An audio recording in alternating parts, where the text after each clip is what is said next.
that's a good place for me to start right there because it sounds like you had both your parents. And my parents got a divorce when I was 3 years old. Is that right? Yeah. Both of them were still in your life, They though? both was in my life. Yeah, they both were in my life. And man, God is so good because I was raised by my father. Mm-hmm. You know, my sister lived with my mother. Right. And I lived with my pops, man. And my mom just felt like I needed a man to help me be a man. And I love her for that, you know what I mean? Right. Because she wasn't going to handle me. Hell, I was probably bad. I know. He said I was probably bad. I had, you know. So you had your ways about you? I sure did. Man, you know. So I needed a strong male influence, man. For sure. So that's how sports helped me so much, man. Mm-hmm. You know, my coaches, my dad. But he didn't run to your aid whenever it got rough, did he?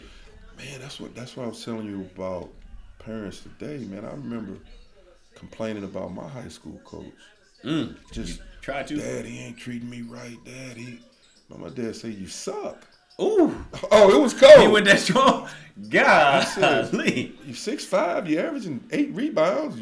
You should be averaging 15. He gave me no slack. He said, I don't want to hear it till you start working harder. Ooh. And I was thinking he was like, you know, now parent I'm going to set a meeting up with him and I'm going to go do this. But now Pops was like, you suck. I mean, like, you know how hard that was? That's hard. I can just see your face like, dang. I wasn't expecting that. You know? Did you have any expectations of what he might have said in response to that?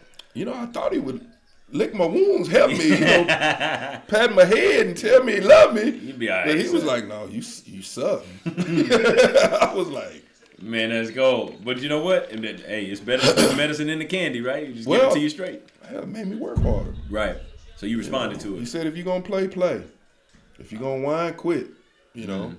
He said, I don't want to come see you do that mess. You know, he was kind of.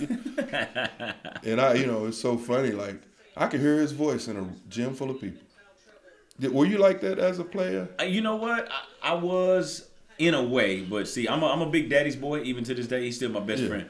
And it's like he got to a point in our relationship to where he felt like he was being too hard on me as it pertained to basketball. And he didn't want it to strain the father-son relationship. And I noticed him taking that step back. But then after a while, I started to sort of seek that, that gratification, that acceptance. Like, yo, Dad, am I doing all right? And then when I reached for him, then that's when he started to come back and let me know. That was beautiful. That was one of the hardest lessons I ever had to learn. As a father, you mean? Yeah. Oh, okay. I drove my son really hard. Well, we had a conversation when he was about 12. Mm-hmm. And I said, Chris, man, I love this game.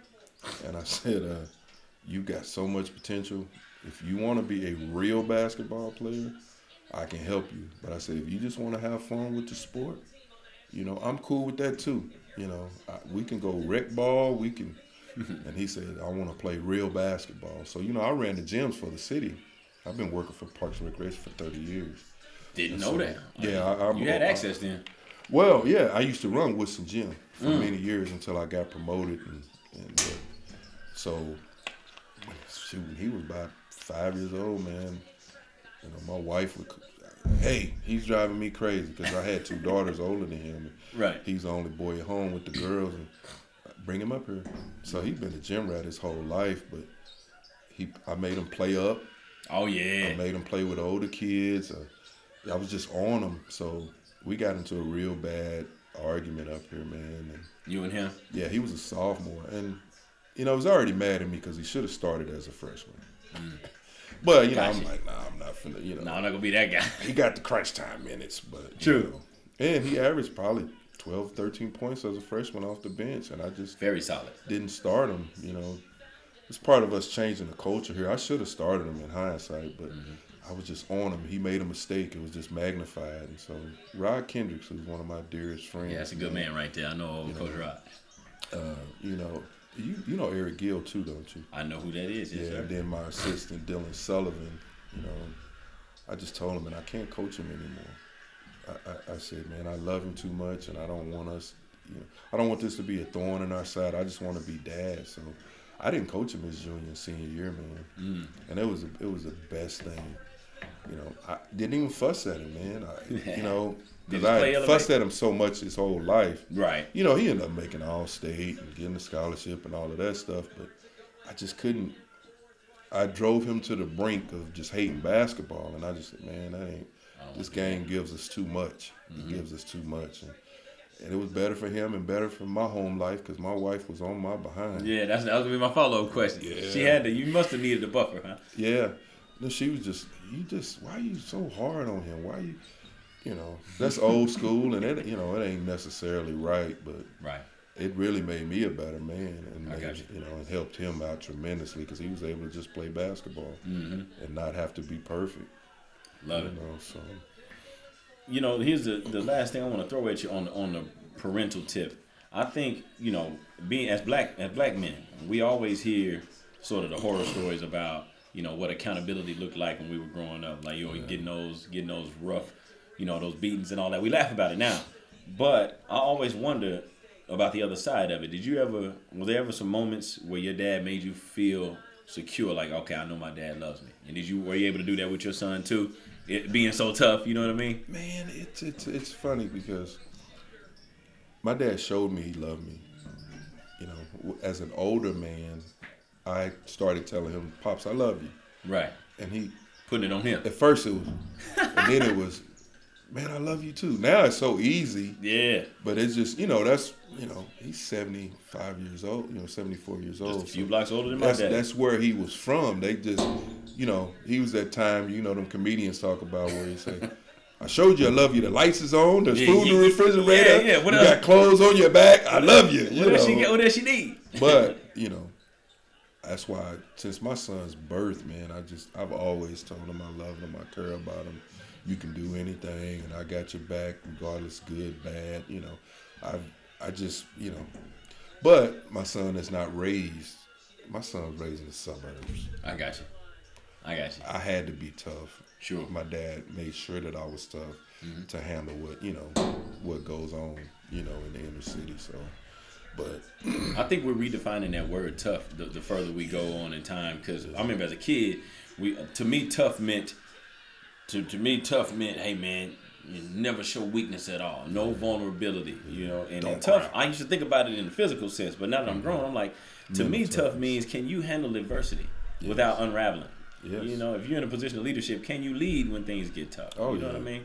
Oh, that's true leadership. That Roger Kipling poem, "If," is one of my favorites. It talks about that.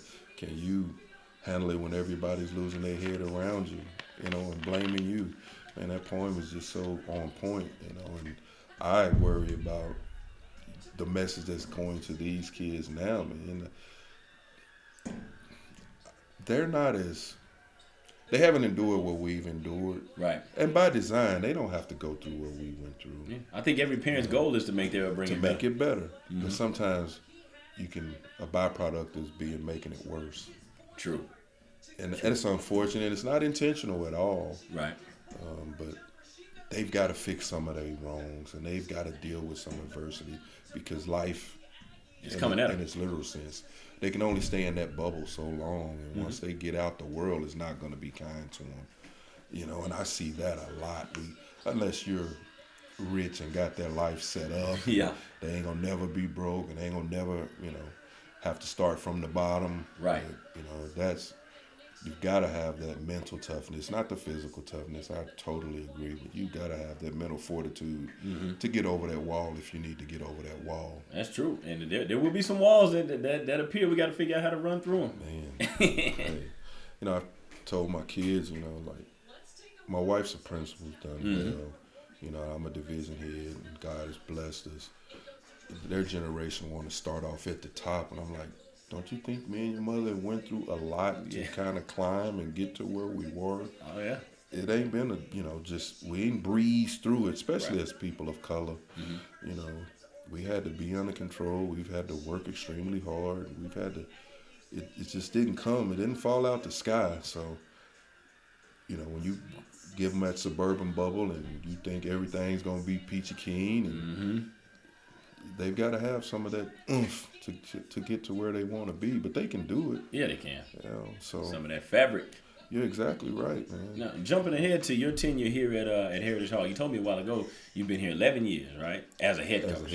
17 in total, right? Mm-hmm. And now this, let's just call it what it is. The demographic of kids here, the socioeconomic situation, they're very blessed. Yeah. Would you say that you figured out a way to get some kids who have every reason to not have any work ethic? Have you figured out a way to put that fire in their belly to get them to actually have some of that drive that you would see from the have-nots? Well, it's this place is unique in the sense that people are competitive. Hey, okay. Our football program, very decorated. And it's not all kids of color. Right.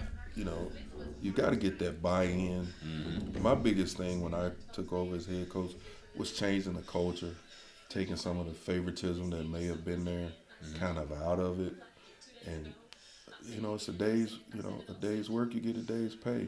If you come and you work extremely hard and give it what you got and be committed to the team and be selfless, it works. Playing time is earned. It's not just given and divvied out. It's earned. And so we try to create that culture and we try to get them to compete, but in a brotherly way. So, man, our kids play hard, man. The little point guard I had, John Matthews, yes, remember sir. John? He was a problem, man. One of the hardest working kids I've ever seen. And he was a very privileged kid. Right. But he grinded, man, and worked extremely hard. So we've been, Will, who plays golf at Arkansas right now, man, first to practice. I think Trey might have missed him more than he thought. Because, man, he challenged Trey every day and made Trey better. Wasn't scared. And they both it was yin and yang, iron sharpens iron, man. And it just, so, man, our kids haven't had in my tenure, we haven't had that problem, man, of kids not working hard. They know I'm grumpy and old, so that doesn't work. You know what I mean? Right. It's going to be a problem. Yeah, so we really haven't had that problem, man. Kids, I think, understand that you got to come grind and got to come work, man. And, we've changed. We don't practice 2.5 hours anymore. That's so passe. We were in the gym 3 hours. Yeah. We have an agenda. But I'm going to give it an hour and 45 minutes, man. There you go. You lose their attention after that. Quick. Their minds wander. They don't want to be there. So we're going to hit it, and it's going to be this, move to this, move to that. It's about an hour and 45 minutes, man. 2 hours max. And that's if we shooting free throws before we leave. That's right. You know what I mean? It's just, I do. Hell, half of them got trainers and want to go work out here and there, so I know they're working. But right. No, we don't. The culture's fine, man. We pride ourselves on how we got to come and work, man. Being efficient about it too. We try to. Yeah. That comes with time and learning how to do it. Yeah. Were you ever a 2.5 hour, 3 hour coach? Early on. Okay. I played for George Hauser, and we literally practiced 3.5 hours. Ooh, that's a Dallas trip, coach. Every day, now I look at all my old college teammates. The knees are bad, the hips are bad, no cartilage in the knees, bad shoulders. It's just a buildup. Because it was literally 3.5 minimum a day.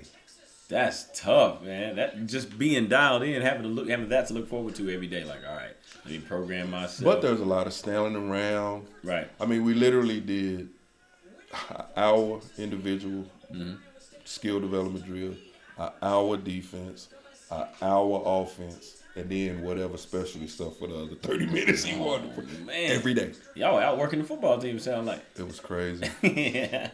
But we didn't know no better, man. Right. We didn't know any better. We didn't have no load management. We didn't have none of that stuff, man. You had to go. Wasn't even a thing. Oh, man. But we survived it. It ain't going to kill you.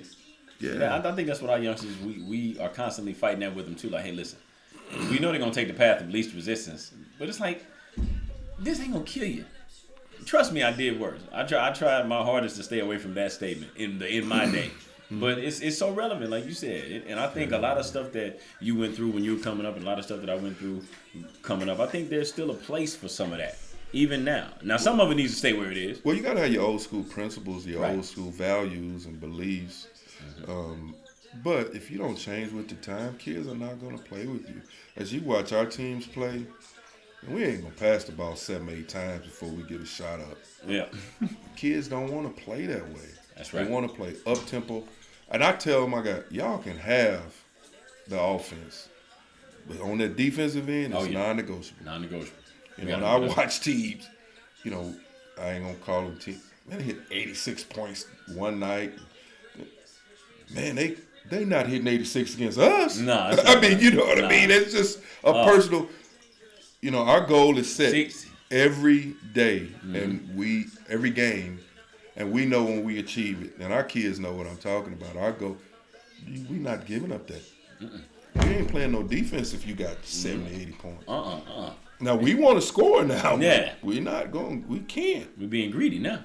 Yeah. Got to be. Yeah, you know. But that's part of the game that's not sexy, though. So, you know, you always got to fight with them to get hooked up defensively. You want to take that shot? Okay, well, you got to give it to me down here first. But when they know they're not playing, if they don't play defense. Oh, yeah. And I threaten them, and it's just a bluff. Yeah. I don't care how good you can shoot. You ain't playing if you don't play no defense. That's what I tell them. Yeah. Sometimes, you know, as a coach, I got to put that shooter in. You got to put him in. Now, how long you better be doing that specialty pretty well then. Exactly. Well, you coming on out. Exactly. So. And Coach, take me through your athletic history. When did the ball start bouncing for you? When did you first start playing sports in general?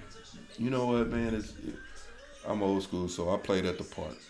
I didn't play organized basketball in middle school.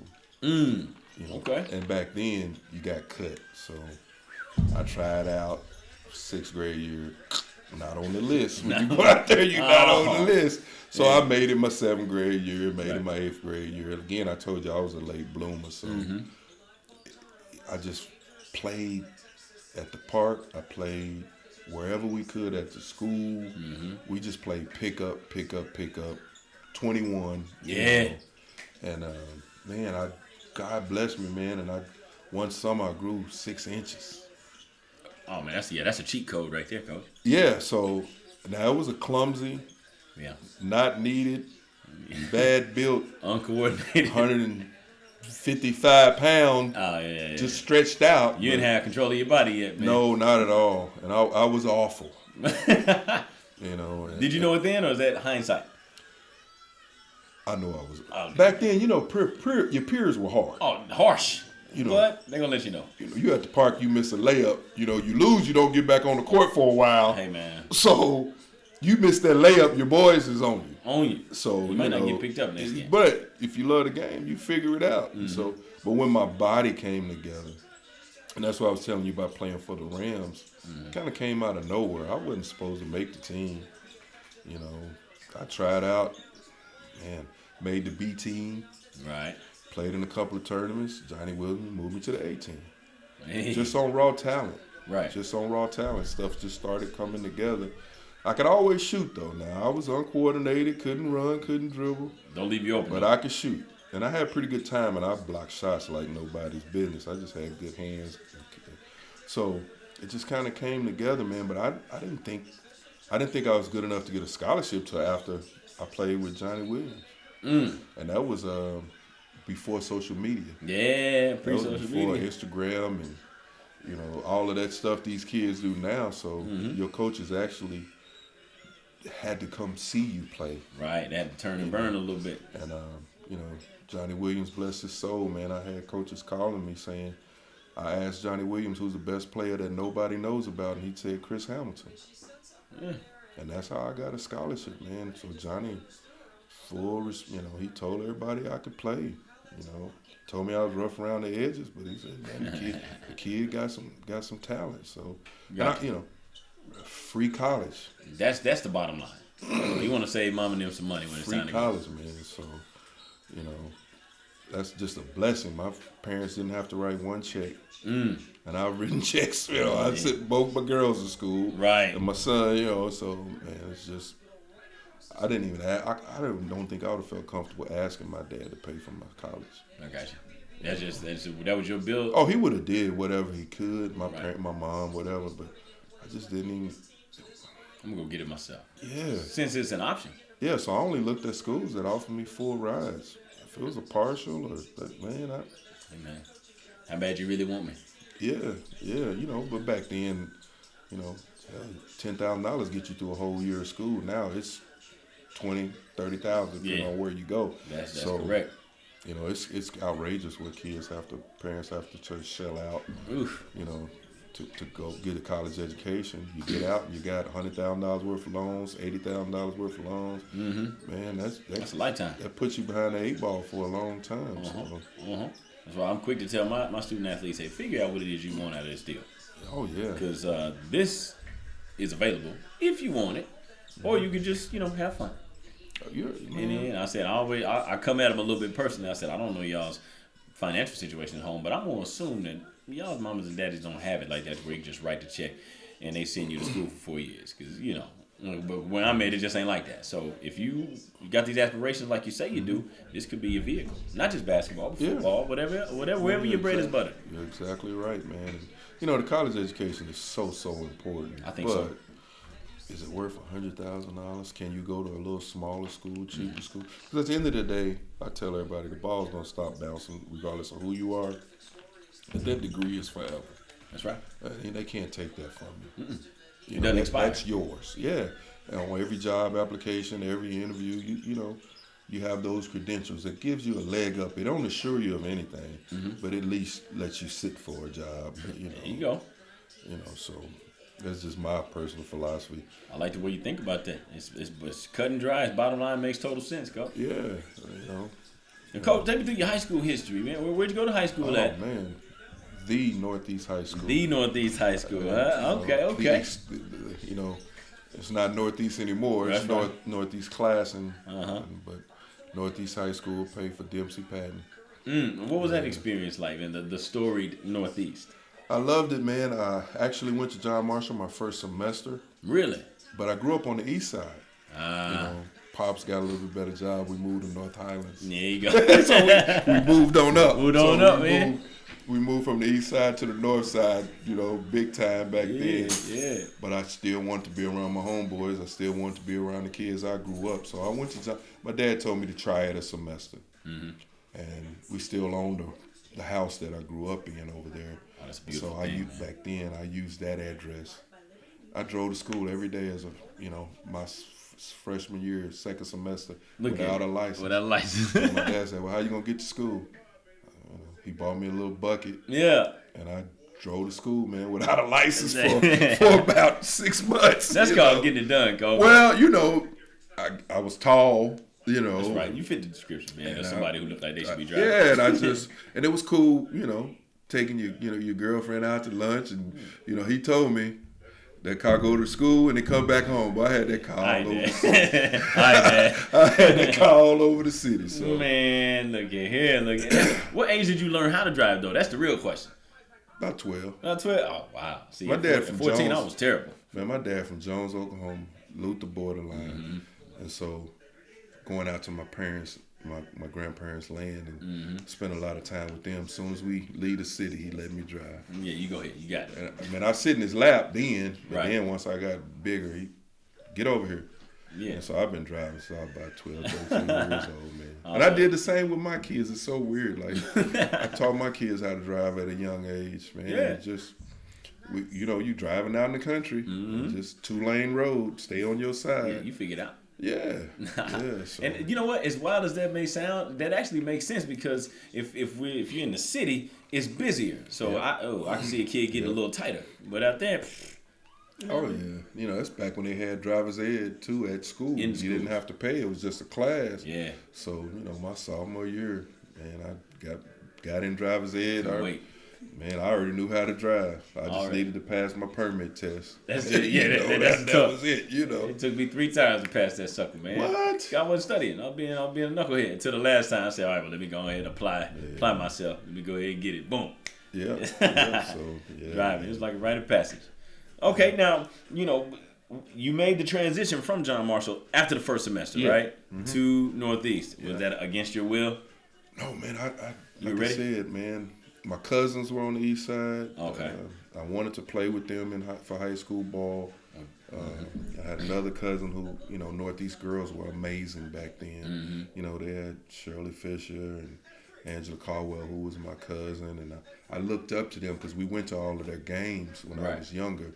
And so, man, I just wanted to be a Viking, man. East Side dude. I need that. So, man, I loved it. And, blessed. I met my wife there. Yeah. And, been with her forever now. And, man, I'm a Viking, true and true. Well, Norseman, that's what we were called back then, before we were Vikings. But it's bittersweet. Both of my girls graduated from class in advanced studies. We moved out Deer Creek for nothing. Basically. We moved out there for the schools. Right.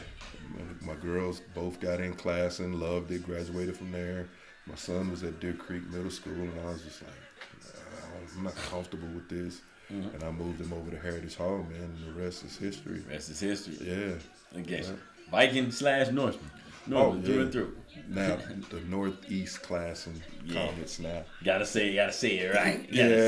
They tore down that maroon and gray, man, and it's that blue and yellow over there. Yeah, I can see it's in your forehead a little bit, like. Oh yeah. Yeah. But Classon's a good school. No doubt about it. No doubt about it. Northeast, that was just not the move. They should have let Northeast be Northeast. I feel it. Look at us, man. Okay, going to the next level when you went to college. What was that first moment to where you like, all right, this is not high school. Yes, there are levels to this game here. Man, when you think you a jumping jack out of Oklahoma, right, and the dude about 5'10", throw yourself against the wall. Pretty good indicator right there. 5'10". Jesus Christ. And then learning that you have to compete every single day, and don't nobody care if you don't feel well. They paying for your school. It turns into a job, job that you love. Right. But when coaches get fired when they recruit bad players. I mean, in college, the livelihood. I brought you here. Do it. That's it. And I thought we were working hard in high school, conditioning, training, but when you running so hard, you puke. Yeah. And the trash can's just over there, and you got to keep on running. Oh, I mean, that's just that'd be child abuse right now, But boy, people be all type of meetings. Hey, man, back then it was just like, no, you're going to get in shape. You will be so much better if you get in the proper condition. And it was all true. Yeah, I mean, it was all true. So I blossomed more in college than I did in high school. Still blooming. Learned how to play. Yeah. Were you pretty high on the depth chart early on when you first got to college, or did you spend a lot of time sitting? Yeah. I didn't sit. I had never sat the bench to my junior year. I was at Oklahoma State. I went to a school in Texas. It was Division II. Right out of high school? Right out of high school. Okay. I started, played well, and then I went there with about 3 kids from Douglas and another kid from Enid. So it was kind of a package deal. I knew those guys. I was comfortable with those guys. What school was it, Coach? And they got cut Midwestern State. Oh, yeah. Wichita Falls. In the Dome. Yeah. Playing for a legendary coach. And he cut them. Ooh. He wasn't going to renew their scholarships. And I wasn't going to be down there by myself. Yeah. I mean. I got you. And so I went to Seminole Junior College. Yes, sir. And, started there. And then I said, man, I want to play Division I basketball. So I ended up going to Oklahoma State, sitting on the bench, and my grandfather passed, and my girlfriend broke up with me. Yeah. Just stopped going to class, was an idiot. You were in a funk. Came home, and Pancho, Stephen Joseph. Okay, I'm familiar with who that is. Never met him. Yeah, he played in Millwood. He was at Southwestern. He called me and said, man, Coach Hauser, I want to take you out to lunch. He was at Southwestern. So I'm like, man, okay. Were they Division II at the time? No, they were in the IA at the time. And at that point, I was just like, man, I need to get my life together. Yeah. I need to graduate. Right. I need to figure out what I'm doing because I'm not going to the NBA or nothing. Right. So I'm floating out here. Look, yeah. So, We met at Leo's on the east side, ate ribs. Coach said, man, I'd really love to have you, give you a chance. He said, I know you're a Division I athlete, but this is what we have to offer. Went down there and loved it. Man. Went down there and loved it, man. Finished strong. Yeah. Had my trials and tribulations because I was, just growing pains. But, man, he saved my life. George Hauser saved my life, man. He was real with me.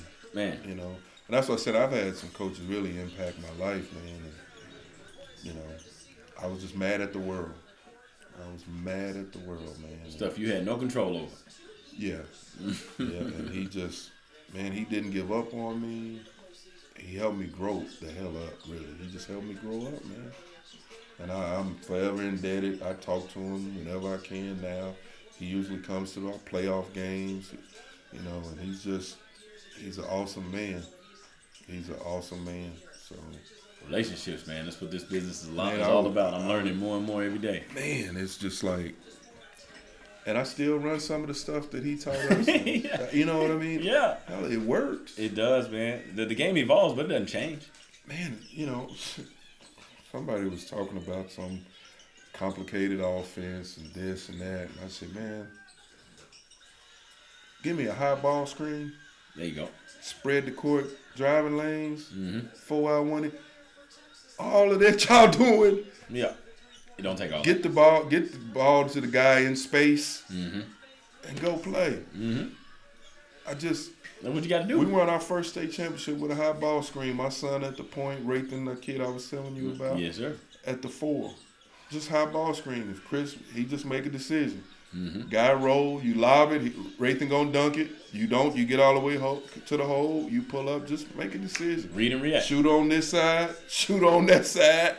Low post option, ducking behind. If the guy steps up on the drive, drop it. Why? It's a simple game. Yeah. When that stops working, they do that in the NBA. So that's why I'm like, sometimes we overcomplicate stuff. Yeah. I think we master the basics. That's true.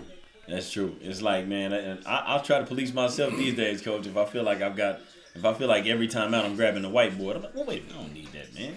I said every issue ain't an X's and O issue. Yeah, sometimes I see guys, we're gonna screen for him here, come across the baseline, and we're gonna double stagger it over here. Then we're gonna get him back. I said, why don't we just give him the ball right here? Yeah. If you open the score right here. I'm not oversimplifying it, but let's get to it. The person they want to have the ball, if he's available, we'll get it to him. You're not fooling nobody. No, they know where it's going. Yeah. They know where it's going. I mean, how long has the flex offense been around? Forever. Does it still work? It still works, man. When you execute it correctly. Right. Yeah, because teams don't want to guard that long. No. That's what it comes down to. No, so. Somebody gambling or going to sleep after about that third pass. Man, you're exactly right. You're exactly right. So. Hey, Coach, how early in your young adult life did you know that you wanted to coach? Is this something that you always knew, or did it just sort of fall in your lap? I knew I wanted to coach and teach. That was one of my original plans. Okay. And I don't hear that one often. Yeah. My wife was supposed to be a pediatrician. Really? Yeah. Okay. She was in the biomed program in Northeast High School. And she excelled academically forever. That's just who she is, and I love her for it. She's the brains of the operation. Right. Always been sharp. So she was going to be a pediatrician. I was going to be a high school basketball coach and hopefully matriculate to college. Right. I was like, stuff goes well, maybe I can get a college job. Yeah. You know what I mean? Or be an assistant and do what I love. Exactly. And, man, what were we? She changed her major. Was it out the blue, or had you seen it coming? I didn't see it coming. So it was like I think I'm going to teach. Just like that. I said 21,000.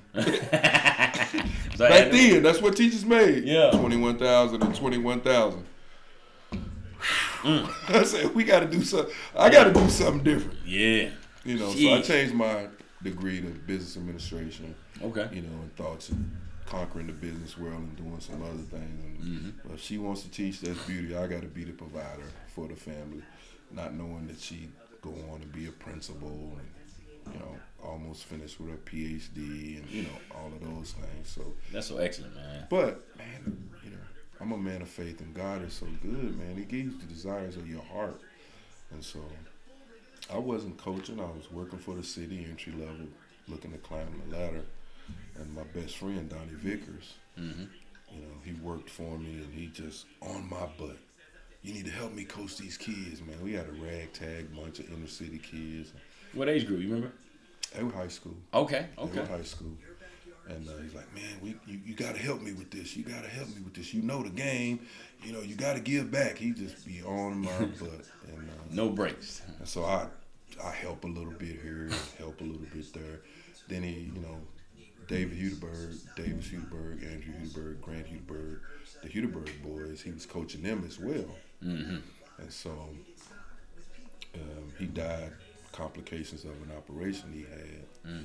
And the team didn't have a coach at all.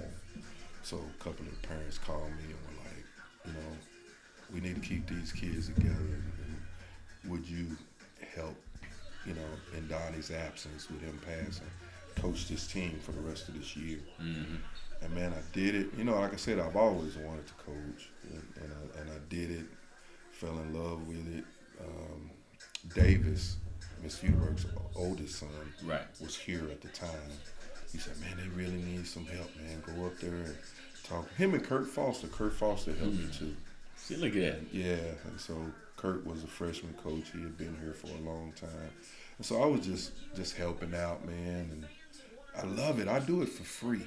Right. You know, I just loved helping. They paid me, but, you know, if you're a gym rat and you've been around this game and it's rewarded you, man, you'll do it for free, man. So I just, man, as God just made it happen and ordained it and put it together, man, I've been coaching 17 years high school ball, man. It just, so when I say he'll give you the desires of your heart, he really will, man, because I don't have a teaching certificate. I have a business degree.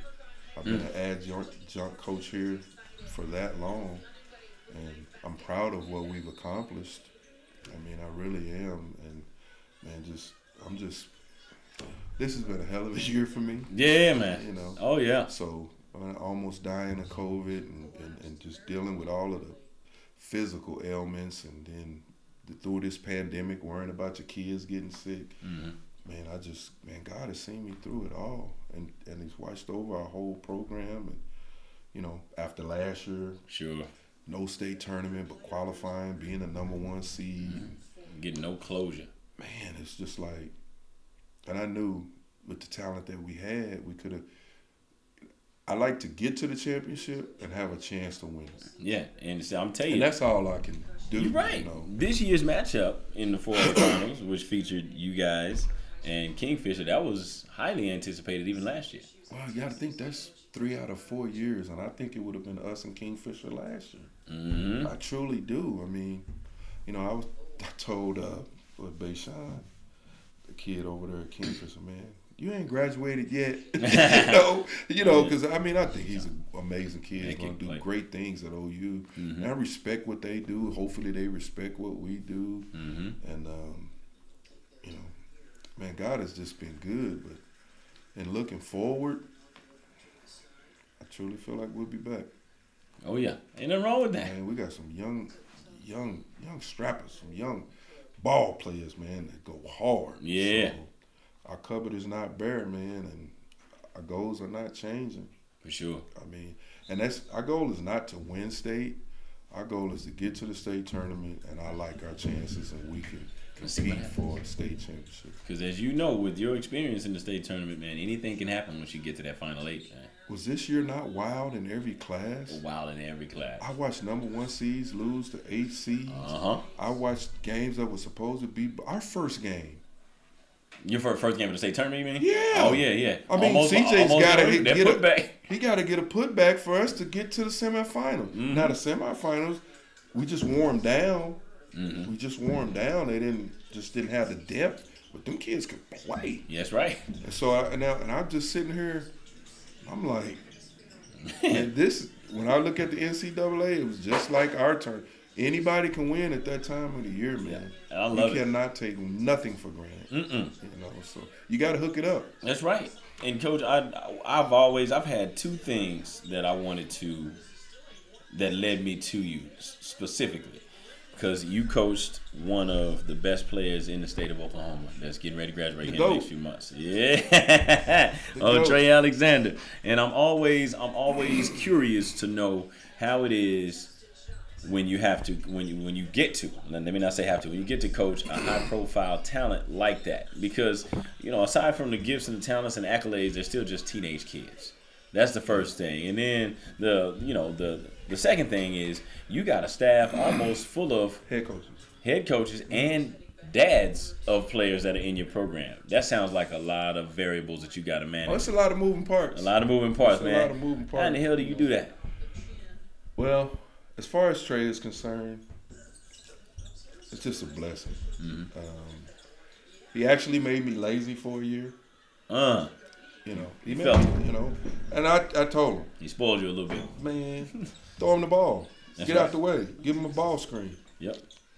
And so, but this last year, it made us be better and not try to just solely depend on him and have to work him to death. Right. I felt like it was my job to really protect him. Man, the kid doesn't get any calls. I mean, it's just, there's hate, Right. It's going to be that. And he's just a special individual. Mm-hmm. Kids want to up their reputation playing against the best. Right. And that's just, that's the way it goes. If you're a competitor, you want to play against the best. That's right. And he's the best. Mm-hmm. So you're going to get everybody's A game. Mm-hmm. Every defensive scheme is designed to stop you. That's right. That's a lot to manage. You get the chip. One kid, we played a game, I won't say just hitting him when he's just running a route. Just bam. Yeah, just rib shots. You know what I mean? And yeah. You can't respond. You know what I mean? It's dirty, but it's gamesmanship. It's gamesmanship. And I'm from the city. That's how we play. Come on now. That's Any how we edge. play. And but yeah, man, I pray every coach gets one of them at least once in their career, man, because special individual. I mean, self-motivated. That's big as a kid. You got to run him out the gym. I mean, literally. He started this deal where he run a mile after practice. I love that. And I know our practice is intense, but tell you how the leadership go. So he does it. Just a couple of kids do it. And then it just trickles down. It just trickles down, man. So, exemplary leader, man. I mean, he leads by example. He's not always the most vocal kid. Right. But leads by example, man. And I thought my job was to kind of just try my best to help him grow. Mm-hmm. And you can't overcoach a kid like that, man. Right. Is it hard not to? No. Or was it ever? When they got the gift. Gotcha. Get out the way. I think you give kids what they need. Mm. You know what I mean? And if you're around them enough, if you've been around, you'll kind of figure out what they need. Mm-hmm. Sometimes they need a hug. Sometimes they need a kick in the butt. Sometimes they need to be inspired. So I try to, I can't fuss at him about not working hard. When has he ever not worked hard? That's I right. mean, you know what I mean? So, I know exactly what you mean. And he has some very, very high goals, and I hopefully he can attain them. And it's not going to be for lack of work. Right. He goes after it. Yeah. So, and then when you talk about managing, I was a guy that coached his son. Mm-hmm. So I know that point of view as well. Yeah. Like I told you, I had to stop coaching my son his sophomore year and let my assistants handle it. Right. I always tell them, y'all too hard on y'all boys. That's just from my experience. Because I know I was kind of harsh at times on my son. And so just enjoy the ride. But I also tell them, nobody's going to care about your son more than you do. Right. So, I want to assist in, how do you see? It can't just be my vision. Right. Let's see if our visions can mesh and see if we can do this together. But, I just, it's a lot of moving parts, man, but it's so well worth it.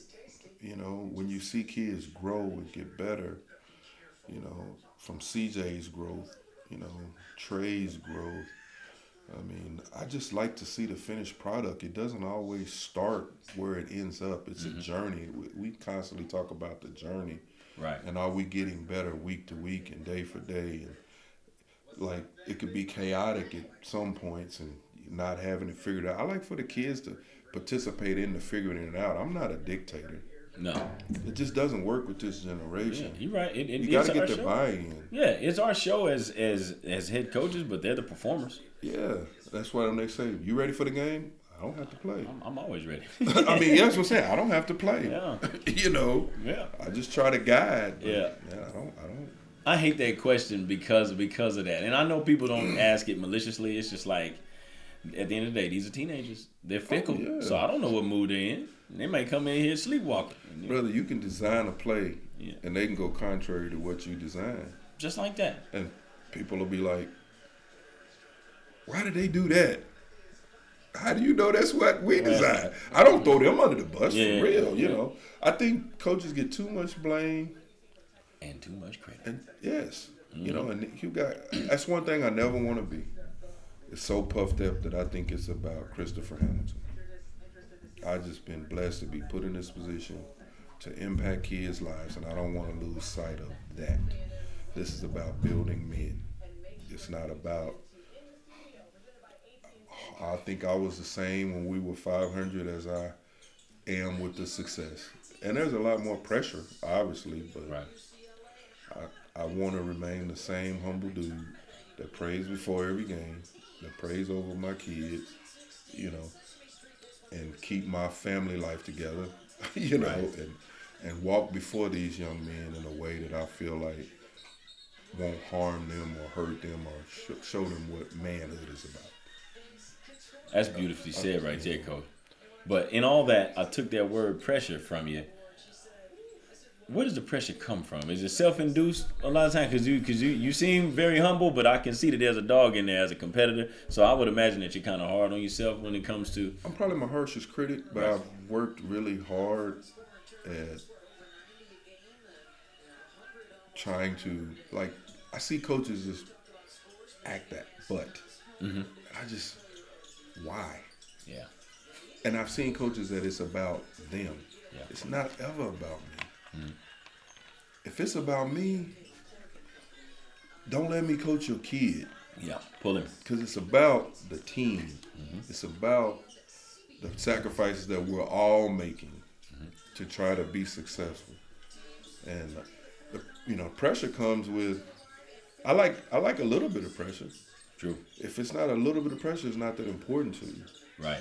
You know, but I don't like the fact that now people think that we just gonna win it all the time. Just gonna walk to the finals. Oh man!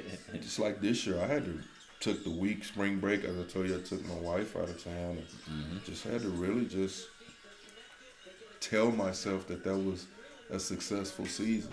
Mm-hmm. Now, only 2 teams walked out of there with awards. As my assistant Dylan Sullivan told the kids and us, he's like, "There's only 2 teams in the state, man, that got in 4A that got an award. That walked away today. Now, one was not the one we wanted, but still we were recognized. How many teams would want to trade places to at least be recognized? When I look at other ones. Yeah, like some schools, this guy coached 21 years and it was his first time going to state. Man, we get spoiled by every year, you know. But too much is given, much is required, and I understand that as well too. I mean, and our kids work hard enough that they deserve to get there. Now, will they get there every year? That's why I don't say to win state. Right. To get to state. Let's get there. That's a beautiful thing in itself. Mm-hmm. And that experience, man. Oh, man. Getting to step on that big stage, those bright lights. It's the same game, but the allure of it is just, the stakes are higher. And that's what was so good about this year is like, that was my sophomores and my younger kids' first time being on that stage. Mm-hmm. Trey has played under those kind of lights and circumstances for the last 3, 4, 5 years at the high level tournaments that he plays at. Right. So it was good for some of my kids that hadn't been under that kind of pressure. You know, one of our kids before the game, Steve said, just breathe. He said, you're going to be anxious. You're going to And it was just such good wisdom what he said. He said, just breathe. And it was funny because I looked at one of my kids and he was going, sucking wind. But, you know, it was that real to him. Oh, yeah. Now, it won't be that way next year, but right. when I looked, I almost... you almost came out of the moment? Yeah, man, but oh, dog. They need to experience those kind of things. Man. That's right. They really do, man, because it grows you. Mm-hmm. Like next year, our guys are not going to be, oh, this is the big house. Right. If we're blessed enough to get there. Sure. But they're going to be like, let's go do this thing. Mm-hmm. You know, my son's, junior year, it was the first time the school had been to state. Ooh-wee. Period. Like ever. Ever. Ever. It was a big deal then. So my kids celebrated like they won the state championship. Right. Because they hadn't been to that level yet. Mm-hmm. So my son's senior year, when we qualified for state, it was like, no, this ain't what we after. That's right. They had a total different demeanor, total different focus. It wasn't, let's take this picture and let's get to this grind. Let's prepare for these next 3 games. You know, that makes me think of something that I think sometimes some coach speak sort of gets outdated after a while. Because I remember hearing this growing up sometimes. Hey, man, act like you've been there before. Yep. But when you haven't been there before, you don't know how to act. You don't know how to act. And for the simple fact that, you know, it's not guaranteed that you're going to be dancing with those final 8 every year. No. So it's like, I'd hate for you to miss this moment. Take some of it in. You know, but I think, is there a balance between taking it in but staying focused on what the task actually is? I was so uptight our first state championship that, you know, and we won. So the next year we got there and we lost in the championship. I told myself I have to try to enjoy this whole walk, this whole process, this whole journey. I'm not adding anything to it, being all uptight, grumpy, and you know, sharp with my wife at home. You know, you got to do this right, you know, to the kids. You know what I mean? People. Just try to enjoy it because it's a blessing and it's and you may not get back here, so enjoy it. You know, I look at it like, man, I know everybody will be like, they're going to state again. And we should. Mm-hmm. But if we don't, man, I've been blessed enough in my career. I never want to lose my competitive fire. Right. I don't. Because that's what, you know, gets you there. I was reading a quote by Vince Lombardi. I think it was, we all chase perfection, and we know we won't get it. But in chasing perfection, we end up with excellence. There you go. And I was just like, man, that's really what it's about. Do the best you can with what you can. You know you're not going to be perfect. And I tell our kids, we're not going to play perfect, but we can give perfect effort. That's a fact. You know, that's the one thing you can control, your effort. You don't know if the ball's going to go in, if it's not, but, you know, so it's... whether you take 1,000 shots a day or 6,000, yeah, you're not going to shoot it 100% from the field. Yeah, so I just, as mature, I don't know how many more years I have to do this. Mm-hmm. I don't want to be that old guy on the sideline, can't remember the plays. Yeah. You know what I mean? You want to get out when you still got your faculties. Figure, you know what I mean? Nah, I don't want to do that. You know, as long as I enjoy it, I'll do it. But I want to enjoy it more.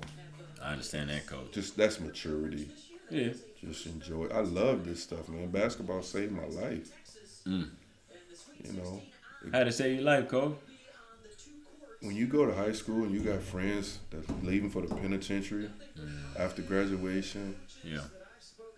Guys that, you know, that aren't as lucky as you. I feel like I'm lucky and blessed. My life could have been totally different. Right. And, you know, fell in love with a girl. You know, I got a basketball scholarship. Lucky enough to hang in there to graduate.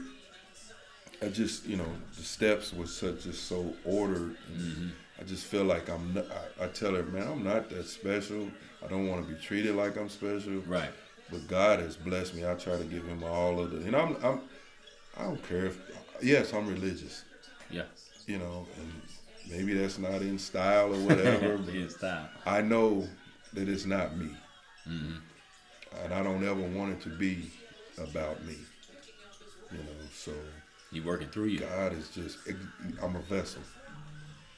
He put me in this position to help kids, to bless kids. Now, we've had some success along the way, but that's not why I do it. Right. There's something about these dang kids, man. God, I just enjoy them, man. And it seems like you got that same love for them in your heart. You have to, man. You gotta love Somebody did it for you. Absolutely. Somebody did it for me. Mm-hmm. You know, my dad took the whole block to football practice in the back of his truck, back when you could put 10 kids in the back of a truck. Then after practice, didn't make a lot of money, would buy everybody a cheeseburger and a small fry. See? Somebody did it for us, so play it forward. Yeah, we ain't gonna be able to pay it back, you know. Yeah, I feel like we're indebted to them forever, but we can pay it forward. And even when I'm through with this level, I'll probably be in the gym with some little kids teaching them basketball. Yeah. And you know what? At that level, they do everything you ask them to do, man. Yeah. They like that. They don't get too cool until they get older. They're sponges. And that's true. If you can get them on the right track, headed the right direction, maybe one day, they'll come back and thank you. For sure. That's gratifying. Yeah. Coach, you done been on both ends of the spectrum, and as far as that championship game goes. Now, you got to go in that locker room and say something to those guys when you get there and you fall short. But, their minds and their emotions are in a place where they ain't trying to hear none of that at that time. No, you're so, right. Explain to me the vast differences between going in there when you're victorious and when you're on the other end of it. Well, when you win, it's tears of joy. When you lose, it's tears of anguish and pain. Yeah. And when you worked as hard as our kids worked, it meant something to them. I try to tell them that you'll feel better about it years from now. Yeah. But trust and know that you were a great team, you accomplished, and you played at the highest level. You competed against everybody. And sometimes the ball doesn't bounce your way. There's got to be a lesson in it somewhere. We just don't know it yet. Mm-hmm. You know what I mean? But keep believing, keep working. I hate it for our seniors, but because there was a lot of pain in that locker room. But I'm so proud of them. Yeah. And I'm proud of what they accomplished. I'm proud of them buying in. I'm proud of them making those sacrifices and being selfless. This team was probably one of the closest teams we've had in a while. That makes a difference. The team before this it's a close-knit bunch. Mm-hmm. And so I was so happy to see that come back. I could tell them, man, if y'all all hate me but love each other, that's cool. I think I might take that from you, Coach. I've never used that one. I think I'm using that one. We're going to be the boogeyman. And our standard deal is play for the guy next to you. Mm-hmm. It can't be about you. Yeah. And I tell them, y'all can all be mad at me, but if y'all all together, we all right then. Yeah. At least y'all on the same page about one thing. Y'all don't like exactly. me. Y'all head in the same direction. That's it. So, I can love it. Oh man, Well, Coach, sometimes it's hard for me to decompress and hit that off switch in my mind. With you just finishing this run, even though you fell a little bit short in terms of what you ultimately wanted to do, mm-hmm. How difficult was vacation for you? It was immediately after, the following week. Did you catch yourself harping back on it, or were you able to be where you were? I think earlier, in previous years, it was a lot tougher. Mm-hmm. But I owe this time to my wife. So, for sure. Enough said. She sacrificed me being away, me coming home late, me scouting teams, making sure my dinner's in the microwave when I come in late. Right. She tries to make all of the games, and when she can't be there, she wants me to text her the score. Yeah. So I had to say, I'm not gonna. She's a principal, so she's on spring break, and like I say, we try to get away spring break. Right. And that's my time to really thank her and give my time to her, because I don't have to watch film. I don't have to be at the school late. I don't have to pick up a kid. I don't, so that was, and I stay off social media afterwards, so I'm not reading the paper. Right. I'm not looking on social media. With the truck. Yeah. But I try not to do that when we win. Right. Be consistent. Like you said, too much credit, too much blame. That's right. This year was not easy, but I know we, as a coaching staff, as the players, we did everything we could. And that's what I tell them. I can live with it if we did everything we could. Yeah, very, very rarely do we get the teams that on paper are supposed to be there. And let me tell you something. I had the privilege of being able to go and watch that game live and in person. And what was great about it, number one, was that it was a competitive game. And number two, the atmosphere was it very closely resembled what we consider normal. It's like, oh snap, we got some butts in the seats. We got an energy in here. We got some noise. I'm glad I'm here, man. Yeah. Well, you know, and we followed the game plan. Mm-hmm. And I knew if they got 1 point up, they're going to spread the floor and stall 4 corners. Yeah. And they're going to make you chase them. Mm-hmm. And they're good at it. Yeah. Yeah. That's a fact. And I could see their comfortability went up once they got out in front. Because they weren't playing from behind is not their thing. Right. And I knew that they hadn't been in as many dog fights as us. Mm-hmm. But once they made us scramble and we had to deviate from what we had talked about, that really, I said, man, the tide is turning. You can feel it. Yeah. And there's only so many timeouts you can call to stop the bleeding. And so many, you know what I mean? Yeah, I'm not a super big timeout guy anyway, especially early in the season. Mm-hmm. Let's play through it. Call timeout. They need to learn to deal with it. They need to work through it. Mm-hmm. Yeah, I mean, we're going to help them. Yeah. But they got to figure it out. But that's experience right there, Coach. You know what I mean? Because I know me sometimes, and 2 unanswered buckets, sometimes I'm like, man, all right, well, let me see. I'm calling. Yeah. Well, I suppose it's something I'll grow into over the, will. I plan on being in this. Man, you'll be successful, man. You just got to trust the process. I know that sounds so cliche-ish, but it's really culture and process and defense. Oh, yeah. I don't care what nobody do on offense, man, really. Yeah. It's non-negotiable defense. It's one on the defensive end, man. For sure. You know, I think we hold people to scoring under their average as a whole, and that's why I think one of the larger reasons that we're successful and having the best player in the state for the last 4 years. There you go. That helps a little bit too, don't it? You know, man, their kid's amazing. That's big, man. Well, Coach, here's how we're gonna put a wrap on it. You know, this is one of my, if not my favorite segment of our podcast. I call it All Due Disrespect. That's when I'm gonna ask you, which game would you go back to and run it back if you could? You didn't get the result that you wanted for whatever reason, and if you could go back and change the course of history, which one you going back to? I obviously would have played Kingfisher the 2 times they beat us again. Honestly, I wish high school had a shot clock. I mean, I do too. I think it's about time, though. It is about time. Other states are doing it. Yeah. Obviously, I respect their program. Hopefully, they respect us. Mm-hmm. I like competing against the best. For sure. And I like to have our team considered as one of the best. You know, so that's it, man. I like to compete. That fire's still burning, Coach. Very obvious.